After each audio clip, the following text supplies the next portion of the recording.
آئیے ہم محلول کے ارتکاز یا کنسنٹریشن آف سولوشن کے بارے میں جانتے ہیں۔ کنسنٹریشن سے ہمارا کیا مطلب ہے؟ جب ہم یہ کہتے ہیں کہ لیمو پانی بہت کھٹا ہے تو اس کا کیا مطلب ہوتا ہے؟ یا پھر یہ کہ لیمو پانی بہت پھیکا ہے؟ جب ہم تھوڑے سے پانی میں بہت زیادہ لیمو کا رس ڈالیں تو لیمو پانی کھٹا ہوگا۔ اب پانی کی اسی مقدار میں اگر ہم بہت تھوڑا سا لیمو کا رس ڈال دیں تو اس جوس کا ذائقہ پھیکا ہوگا۔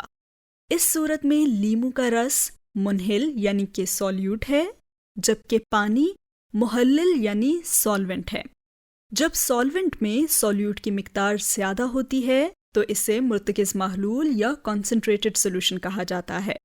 جب سولونٹ میں سولیوٹ کی مقدار نسبتاً کم ہوتی ہے تو اسے ہلکا یا ڈائلیوٹ سولوشن کہا جاتا ہے۔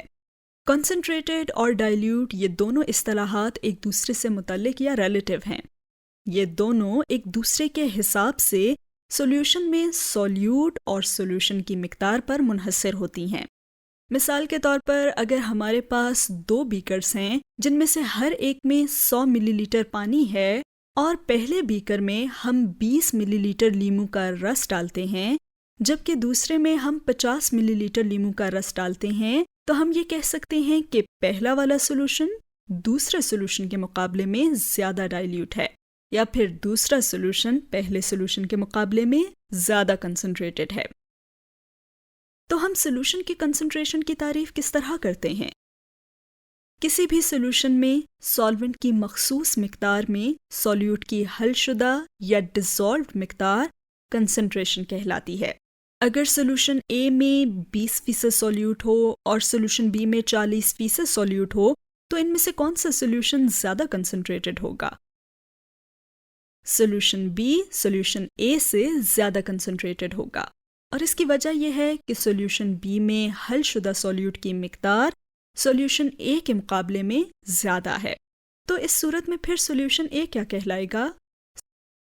سولوشن A سولوشن B کے مقابلے میں ڈائلیوٹ سولوشن ہوگا۔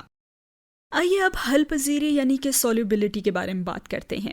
اس گلاس میں تھوڑا سا پانی لیں اور اس پانی میں کچھ چمچ نمک ڈالیں۔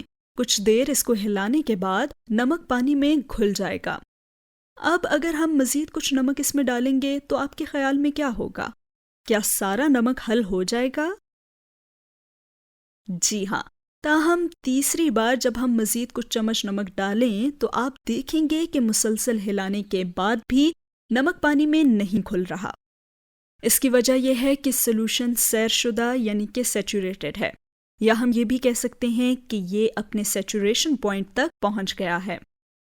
یہ سیچوریشن پوائنٹ سے ہماری کیا مراد ہے؟ اس سے مراد یہ ہے کہ سولونٹ میں سولیوٹ کے حل ہونے کی مقدار محدود ہوتی ہے۔ یہ حد سولونٹ کے ذرات کے درمیان خالی جگہوں پر منحصر ہوتی ہے۔ جب سولونٹ کے ذرات کے درمیان خالی جگہیں پوری طرح سے پر ہو جاتی ہیں تو سولیوٹ کے ذرات کہیں نہیں جا سکتے، اور اسی لیے سولیوٹ کے ذرات سولونٹ میں مزید حل نہیں ہو سکتے۔ سیچوریٹڈ کی اصطلاح سے یہی مراد ہے۔ لیکن جب درجہ حرارت بڑھا دیا جائے تو کیا ہوتا ہے؟ ایسی صورت میں سولونٹ کے ذرات ایک دوسرے سے زیادہ دور ہو جائیں گے۔ اس سے مزید جگہ پیدا ہوگی جس کی وجہ سے سولیوٹ کے مزید ذرات حل ہو سکیں گے۔